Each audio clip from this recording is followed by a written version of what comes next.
All right, today we're diving into a really complex and, frankly, disturbing set of allegations that are all laid out in a series of legal filings. This is the case of Stefan Leon Nicula, and it's a story that really pushes the limits of what we think we know about technology, human rights, and even justice itself. I am a prisoner in my own body. I mean, just let that sink in for a second. This line, which is pulled directly from a criminal complaint, it really sets the stage for everything we're about to unpack. It gets right to the heart of this story, a terrifying, total loss of control. And I want to be super clear about this from the get-go. Everything we're talking about today is pulled directly from these source documents. Our job here isn't to judge, but to simply explain the story as it's been laid out for police, military prosecutors, and international human rights groups. So where does a story like this even begin? Well, according to the filings, it all starts with this secret operation that the people behind it allegedly called Show Radio.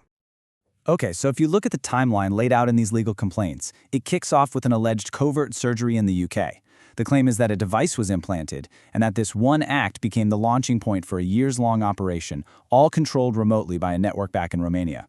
And here's the crucial twist. The filings allege this was never really about a show. That was just the cover story. The real claim is that Show Radio was a front for what's described as a non-consensual human experiment, a serious violation of pretty much every medical ethics code you can think of. And that brings us to the really harrowing part, the details of the alleged torture. The documents are incredibly methodical, breaking down the abuse into physical, psychological, and emotional torment. I mean, the level of detail on this slide is just chilling. The complaints don't just say pain. They talk about induced migraines that are a 10 out of 10 on the pain scale, simulated dental pain with no physical cause, and using constant high-frequency sounds specifically to make sleep impossible. The psychological tactics that are described are just as systematic. One of the most cruel, as detailed in the filings, is this thing they call the hope and disappointment cycle. Imagine being promised over and over for years that it will all end tomorrow. It's a method designed to absolutely crush a person's spirit. And this is a tough one. The filings document around 15 suicide attempts, and the allegation is that these weren't just acts of despair. They were the direct result of commands, like kill yourself, being beamed directly into the victim's mind. And as you can see here, these allegations are not abstract. The complaints name names, a whole network of specific people, many of them former colleagues, as the ones allegedly pulling the levers, each with their own specific horrible role in the operation. So, the huge question, right?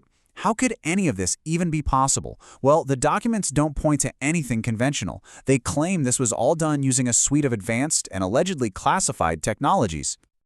The absolute centerpiece of the tech is something called a brain-computer interface, or BCI. The filings claim this device gives the operators a two-way street into the victim's mind. They can allegedly read his thoughts, see through his eyes, but crucially, they can also write data, injecting their own commands and images. Then you have this other piece of the puzzle known as V2K, or voice-to-skull technology. According to the complaints, this is how they deliver those non-stop voices, the high-frequency sounds, and the direct commands, making the harassment an inescapable reality happening inside your own head. And this is where it gets truly terrifying. The complaints allege that the technology uses a neural clone of the victim's own voice to deliver commands. So how would you tell the difference between your own thought and an external command? It completely blurs the line between free will and remote control. But it doesn't stop there. The documents also allege a whole support system of military-grade surveillance, and this is exactly why the case was eventually escalated to military prosecutors. The claim is that this kind of tech is way beyond what any civilian could get their hands on. So, after years of this alleged torture, the victim did what you'd expect. He turned to the justice system for help. But, according to these documents, this is where the story takes an incredibly sharp and disturbing turn. You can see here that multiple incredibly detailed complaints were filed with the police in Romania, and we're not talking about vague reports. These had names, dates, technical descriptions, and even offered evidence, including CT scans that allegedly show the implant. But the core complaint laid out in these appeals to European bodies is that those cries for help were met with a brick wall of silence. The filings claim the authorities just systematically refused to even register the crimes, let alone investigate them. And here's the twist. The state allegedly didn't just ignore him, It flipped the entire situation on its head. The very same prosecutor's office that wouldn't investigate the torture claims started actively prosecuting the victim for small-time offenses. The filings have a name for this: induced culpability. The allegation is that the operators used BCI to literally force the victim to commit petty thefts, all while telling him the show will pay for it. And the alleged goal? To build a criminal record and completely destroy his credibility. So, with the legal doors apparently slammed shut at home and even used against him, the campaign for justice, as these records show, had no choice but to go global. You can see here, formal complaints have been fired off to the highest international bodies you can imagine.